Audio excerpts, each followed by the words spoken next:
Staraptor is the evolved form of Starly and is probably, in my opinion, one of the best Route 1 birds in the whole series, especially since Staraptor has a massive 120 attack stat and 100 speed. So this thing is a very fast physical attacker, and it also has the moveset for those base stats too. By level up, we can get some great moves like Wing Attack, Double Team, which we're allowed to use since it's by level up, Aerial Ace, Brave Bird, and Close Combat. I don't know why a bird knows a fighting move like that, but hey, I'm not complaining. It's a good way to deal with rock types. We don't get many TMs, but some of the best ones we can get are pretty much just the Stab Return, as well as Steel Wing and Pluck and U-Turn. U-Turn will be straight up useless, since we cannot have other Pokemon in battle since U-Turn will swap you out. We would have to intentionally have Staraptor the only Pokemon, so there's not really going to be much of a use for that. However though, Pluck is a 60 base power move that will eat the opponent's berry, so it will be helpful for some of the gym leader's ace Pokemon that are usually holding citrus berries so we can get some healing in. I can't wait to see how well Staraptor does in a playthrough of Pokemon Pearl. Speedrunner 0 to 18 here, and let's get started.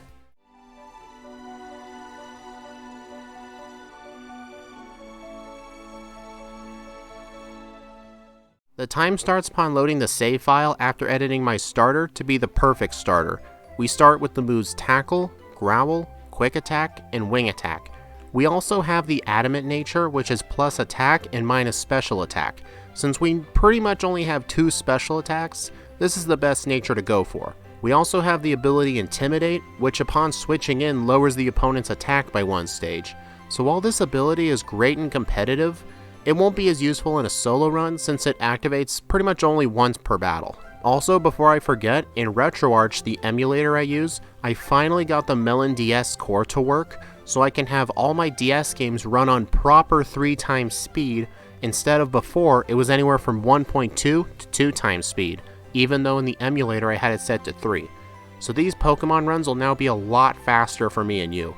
I already adjusted the leaderboard for this, so I won't need to redo all those Charizard runs again. Thank God.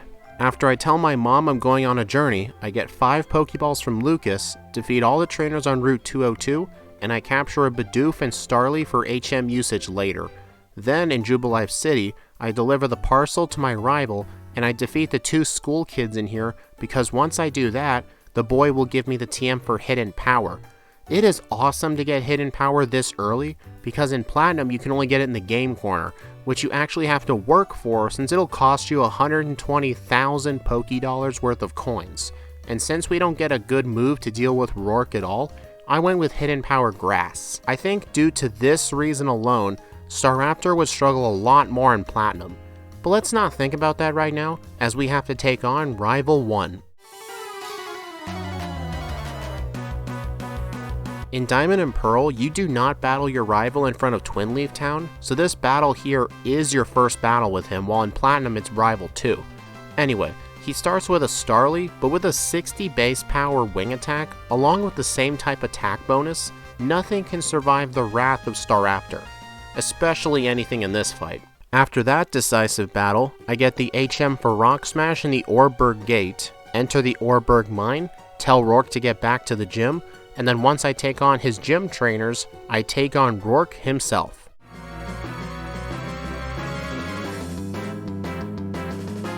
He has the same team as in Pokemon Platinum, so nothing new here.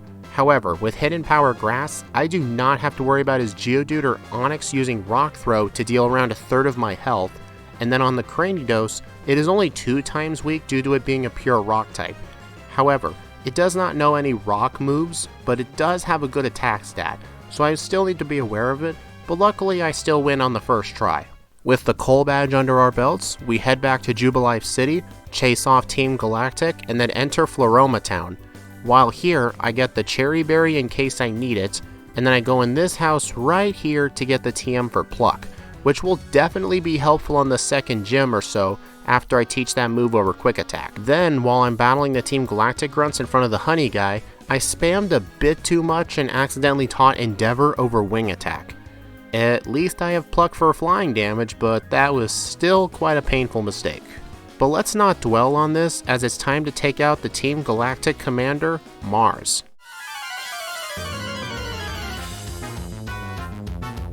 Normally Mars is very difficult due to her final Perugly having Fake Out, but in this fight, she doesn't end up going for it, so I use Pluck to eat her Oranberry, so I leave this fight with more health than I came in, which is quite nice. I save the Windworks and I proceed to the Eterna Forest to pair with Cheryl. On the first multi-battle, Staraptor almost fainted due to Pachirisu paralyzing me with Spark, and I was just lucky the bug catcher kept trying to attack the Chansey, so I was able to break through paralysis and win the fight. It's a good thing I won since the last time I saved was back at Mars.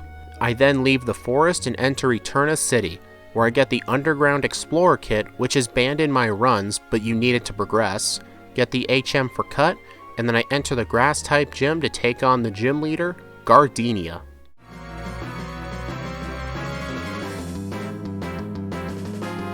Gardenia has nearly the same team as Platinum, but is easier since she does not lead with Turtwig. I don't have to worry about a turn 1 Reflect cutting my physical damage in half. But even if Turtwig was the lead, Staraptor's Pluck is enough to one-shot everything. And on Roserade, I eat her Citrus Berry, so now I'm healed to full for the next battle, which is just satisfying to see and doesn't happen too often. Speaking of the next fight, that would be Team Galactic Commander Jupiter.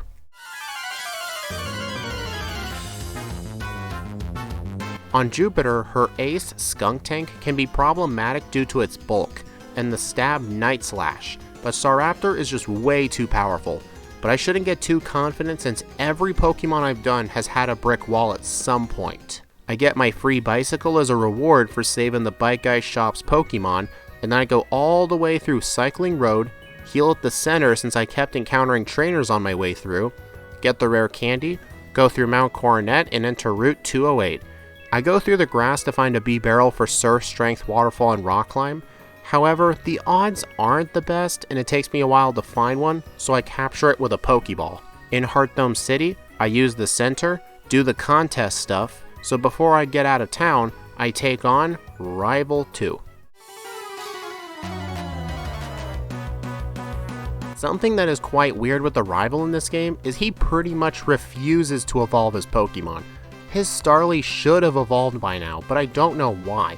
Someone in my YouTube live chat said once that he's probably just making his Pokemon learn great moves faster by not evolving since he's impatient, and I kinda see that theory, but who cares really? I finished the fight in the time it took for me to say that, so subscribe for more random rants about I pursue through Route 209, get the TM for Silverwing, which I don't end up using, and then I go to the Lost Tower. In Platinum, this place is optional, while in Pearl it's required. The HM for Strength is at the very top, and on my way up there, since Professor Rowan doesn't give it to me, I will find the TM for Return, which when maxed out with the same type attack bonus of 50%, it will have an effective power of 153, which is more than Hyper Beam. Although I do get stabbed from that as well. Yeah. Anyway, I get Strength, go in the Solacean Ruins, and I get the rare candy in the final room. Defog is not in here though, that is in the Great Marsh. But the rare candy here is not in Platinum, so I just get it while I'm here.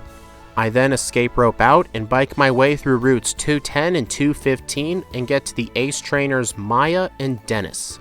Maya is quite easy like in Platinum, but Dennis is still tough. Although they each only have 2 Pokemon instead of 3, Dennis does have a Gyarados, which for some Pokemon can be quite bad. But it's still not a problem for me, despite the Intimidate Gyarados lands on me. Okay, we are now in Veilstone City. I get the coin case, buy 1,000 coins, and I get the Silk Scarf. This will boost normal moves by 20%, so now Return, when maxed out, will be an effective power of 183. That is just damn insane. What else is insane is that the gym puzzle in this gym is just so complicated. I can never remember how to complete this. The punching bags in Platinum were easier in my opinion, but gym puzzles don't mean anything if I don't get my Cobble badge. So let's get it from Maylene.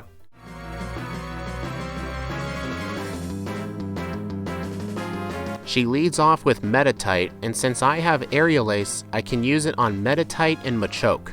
During the gym trainers, I learned close combat earlier than I anticipated, so I taught it Overhit and Power, and I used that move to take out Lucario for the one-shot. After I get out of the gym, Lucas needs my help with getting his Pokédex back from Team Galactic, and once he gets it back, I enter the warehouse here to get the HM for Fly, and I go ahead and teach it to Starly, and I go through Route 214, the Valor Resort, and 213 to Pastoria City. Before I take on the gym, I go to Route 212 to the west, and I get this very easy rare candy, while in Platinum it was moved further down the route guarded by several trainers. So that's one ease of mind in Pearl, as well as the easier Wake battle. So let's do this.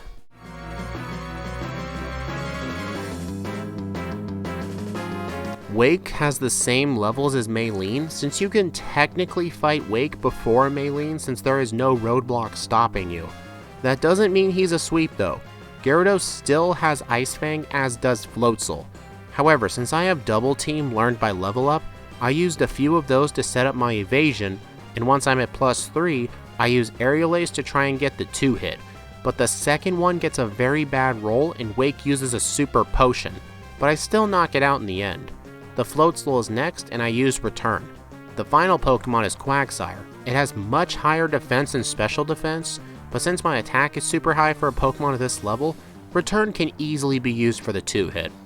After I defeat Crash or Wake, I go into the Great Marsh and get the HM for Defog, which will help me go through the northern route of 210 without having to let my moves miss. And then at the northwest corner of the Great Marsh, I get the rare candy here. After I get the rare candy, I get out of the Great Marsh, and then while I'm chasing down the Team Galactic grunt, I take on Rival 3. Since my level is so much higher than his, and I have the same type attack bonus Aerial Ace, I'm just gonna one-hit everything.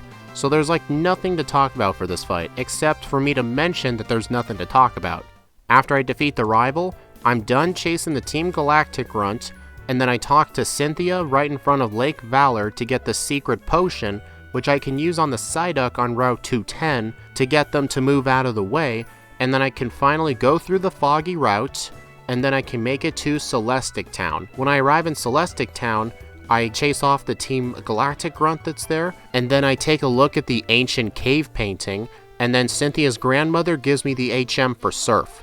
This will help us reach a few extra rare candies, along with getting to Canalave City, but before we can do that though, we need the 5th badge, so we go back to Heartdome City and take on Fantina to get the Relic badge.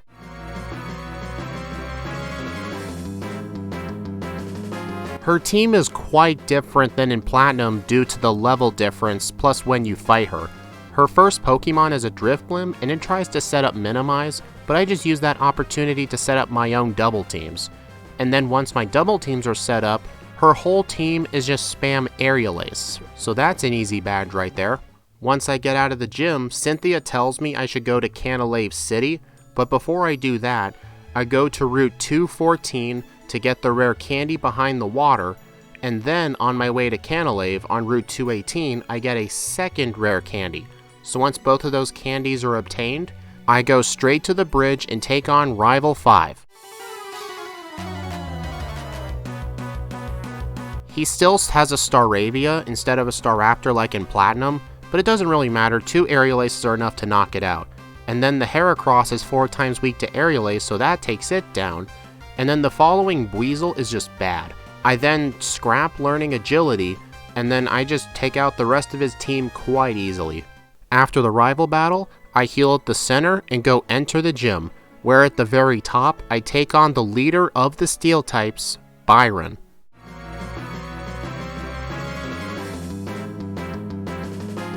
He starts off with Bronzor, which is very defensive. And while I set up my double teams, it ends up confusing me and at one point puts me asleep with Hypnosis.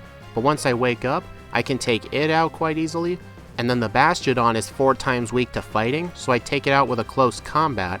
And then the following Scizor is a 2-hit with close combat. So this fight was quite easy.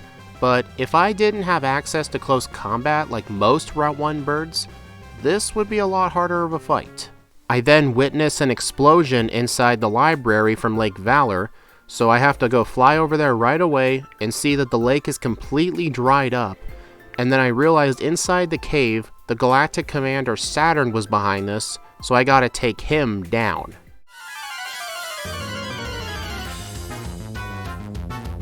He starts off with Kadabra, which goes down to 1 Aerial Ace. Then the Bronzor right afterwards surprisingly survives a close combat. But I gotta remember, that Bronzor has super high defense, so I probably should have seen that coming. But then the Toxicroak after it is a 1-hit with Aerial Ace, so that's still fine. Then right afterwards, I have to go to Lake Verity right away to go face Mars. Her team is basically the same as before. Her Zubat is evolved to Golbat, she has a Purugly, and she has a Bronzor. The Golbat and the Purugly are very easy, especially the Purugly since I have close combat. And then the Bronzor, I just have to use close combat on it since that's my most powerful move to take it on, since Steel resists flying. I then fly to Celestial Town and then enter Mount Coronet, where I get 1 rare candy, a max elixir, and then another rare candy, and then enter Route 216. I try my best to skip all the trainers here, although there are a few required ones that I have to fight anyway. And then while going through Route 217, I get the HM for Rock Climb, which I'll teach to Bee Barrel later, and then I enter Snow Point City. There is no hidden rare candy inside the city. There is in Platinum, but there's not in Pearl. The item where it usually is was replaced with a Hyper Potion. Or I guess technically was always a Hyper Potion replaced with a candy since Pearl came before Platinum. But anyway, let's stop dwelling on that and enter the Ice Gym to take on Candace.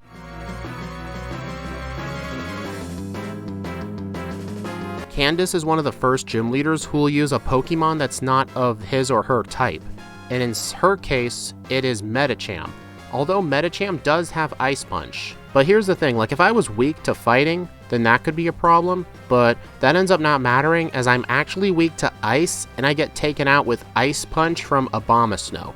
On the next attempt, I make it back to Abomasnow and it uses Avalanche and then kills me again. I then realized the problem was, maybe I should actually heal before facing a gym leader. So once I decided to do that, I actually tank Abomasnow's attacks, although it doesn't end up getting the chance to attack since I got a high roll. Well, that was quite stupid. I then witnessed the rival lose to Jupiter at Lake Acuity. Maybe her Skunk Tank got a critical hit with Night Slash or something. And then I take on the Galactic Hideout in Veilstone City. While I'm here, I get a rare candy, and then I take on the boss of Team Galactic, Cyrus.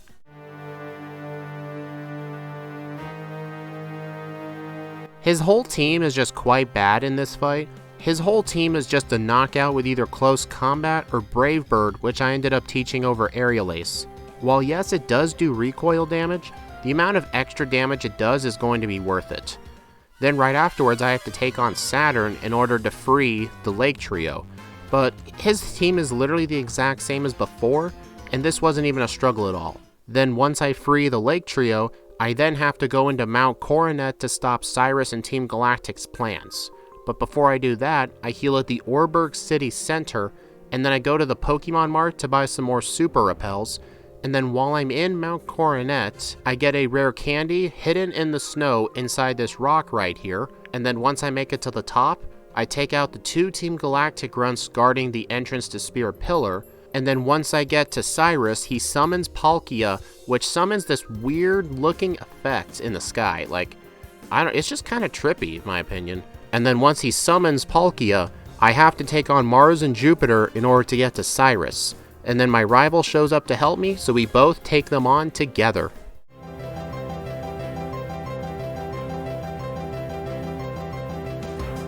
Mars and Jupiter both lead with a Bronzor while my rival leads with Munchlax.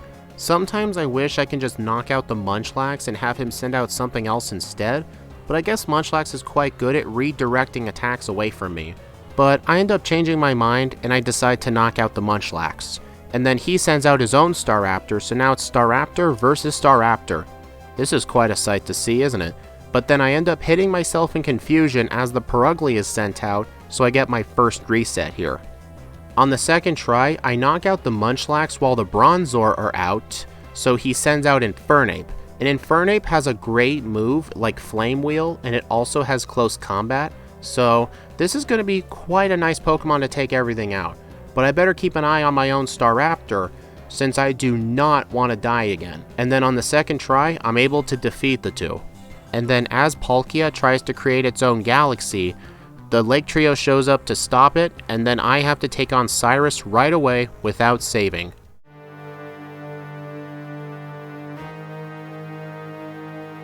During the fight, his first two Pokemon are easily able to be taken out with close combat, but however, my defense is now super low. And then on Gyarados, it survives a Brave Bird, and it uses Giga Impact and leaves me at very low HP, which allows the Crobat to take me out.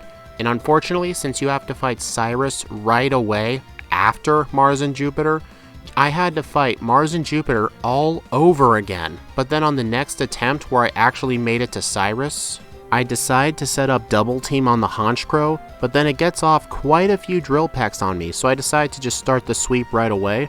But then the double teams do not come through for me, and then Gyarados takes me out with Giga Impact yet again. On the next Cyrus attempt though, I start setting up double teams on the Honchkrow, but then every single double team fails, and then I get taken out by the Honchkrow this time. Okay, this is actually getting quite annoying. Thankfully, the next time I make it back, I'm able to get off a few double teams without getting hit too much, and then on the Gyarados, it does sadly hit me with an Ice Fang, but my double teams could still come through, which it did as Crobat misses its move, and I finally defeat Cyrus. Geez, this Cyrus fight is definitely way harder in Pearl than Platinum.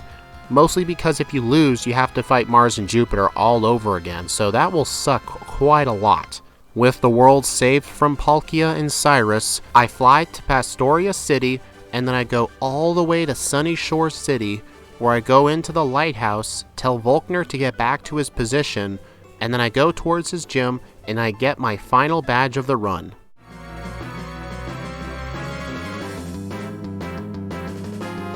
He leads off with Raichu, as I take it out in one return. Luckily, Static doesn't come through, but unfortunately, Luxray lives a return and it gets off its own return on me. But then luckily, I make it through as Ambipom, and then it switches over to Octillery, and it tries to do a lot of damage to me, but I luckily don't get paralyzed too many times, and the AI generally isn't too smart, so I'm able to win the fight on the first try. Alright, now it's time to go to Victory Road. I go surf up to Victory Road, heal at the center before entering the cave, and then I go into the cave. There are quite a lot of mandatory trainers in here, which is always nice for training, especially since sometimes the minimum level you need to be for the league after rare candies can be quite high. So all the training you can get early on does help a lot. There are two rare candies in here though. The first one is among these boulders right here, which is not in Platinum, and then the second one is in this secluded room, which actually is in Platinum. So with both of those candies obtained, as well as the trainers defeated, I leave Victory Road and enter the Pokemon League. But before I enter the Pokemon League, there's a hidden Sky Plate right here, which will boost my flying moves by 20%. So this will help in a couple of fights if I'm going to be relying on Brave Bird. Then once I enter the Pokemon League building, I heal at the center, buy some healing items, and before I can enter, we have to take on the rival, Rival 5, one last time. I used all of my rare candies before this fight, so I'm at my minimum level of 70 for the league.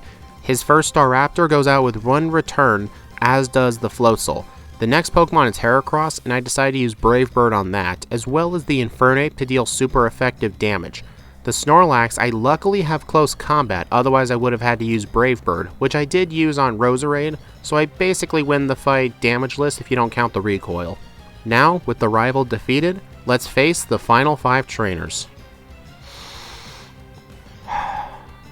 Let's do this shit.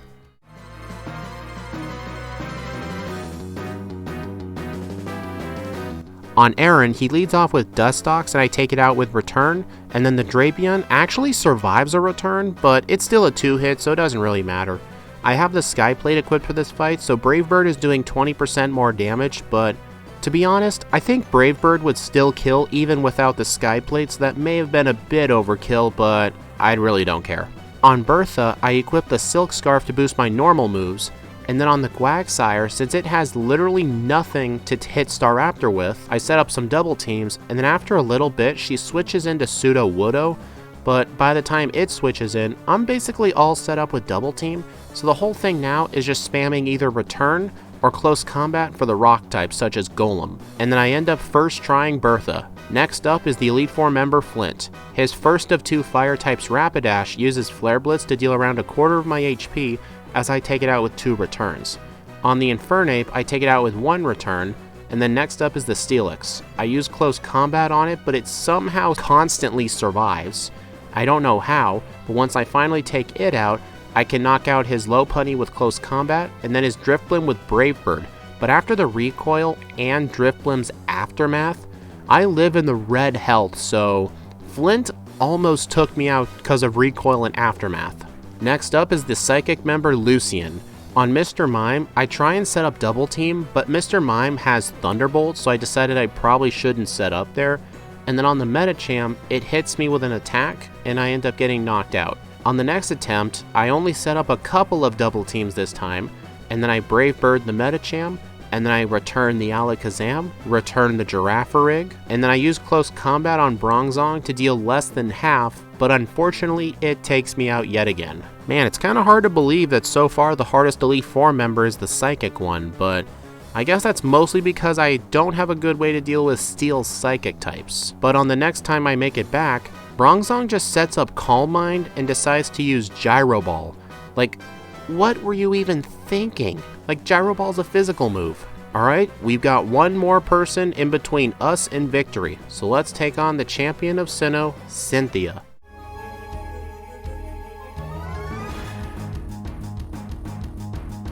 Her first Pokemon is Spiritomb, which honestly can't deal that much damage to you. It's more of a defensive wall than an attacker. So I set up my double teams, and then I begin the sweep. I use Brave Bird on Spiritomb since it's a ghost type and is immune to return, and then on everything else, I use return, including the Garchomp, but then the Lucario, I actually decided, okay, I should probably use close combat since it's a steel type. And then after that, the final Pokemon Roserade goes down with return, and Staraptor gets a final time of 2 hours, 30 minutes, and 8 seconds with 8 resets at level 74 and a game time at the Hall of Fame of 6 hours and 20 minutes. Staraptor is honestly one of the strongest Pokemon in Sinnoh, and that would also explain why so many people, when they play through the Sinnoh games, almost all of them will have a Staraptor on their team. I mean, this Pokemon is a beast, especially with the same type attack bonus moves of Return and Brave Bird, and then Close Combat to help cover some of its weaknesses. But yeah, this was quite a fun run, and it was nice to introduce Pokemon Pearl to the series. This is the last new Pokemon game, at least for now, I'll be introducing to the series. The next produced video will be Pokemon Pearl yet again, because it was randomly decided to be Pearl, with the Pokemon Slacking. People in the community decided to vote for this Pokemon, so yeah, with its ability to only attack every other turn, this is going to be quite a hard run, or maybe easy depending on how things go, but we'll see. Thank you all for watching. Please like, comment, and subscribe if you want to see more. Also, if you want to do even more, you can join the Discord server or support me on Patreon. Links are in the description. If not, likes and subscriptions are good enough for me. Thank you all for watching, and I'll see you all in the next speedrun.